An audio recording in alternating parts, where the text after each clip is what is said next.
ஆமாங்க லாலா இன்றைய நம்ம வீட்டில் வந்துட்டு கோழி சோறு பாஸ்மதி ஆக்கிருக்கோம். கொஞ்சம் குழஞ்சி, ஏன்னா எனக்கு குழஞ்சாதான் ரொம்ப பிடிக்கும். இங்க வந்துட்டு தோஃபு மசாலா. காரத்துக்கு என்ன பண்றது, நான் இங்க இருக்கவே இருக்குங்க சிங்கப்பூர் சில்லி சாஸ் சம்பால் பிளாச்சான். இது வந்து என் தங்கச்சி எனக்கு கொடுத்துச்சு.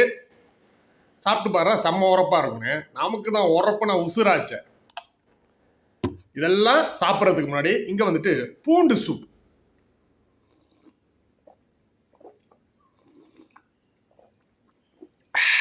சாவடியா இருக்கு. சாப்பிட ஆரம்பிக்கலாம். முதல்ல கோழிச்சோரோட கொக்கரக்கோ கோழியை சாப்பிடுமா. நல்லா வந்திருக்க.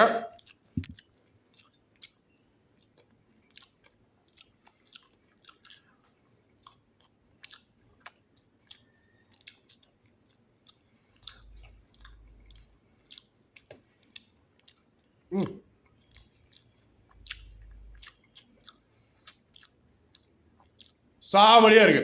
இன்னைக்கு ஒரு புடி எதுக்கு வெயிட்டு, லெட்ஸ் ஈட். சிறப்பா செய்வோம்.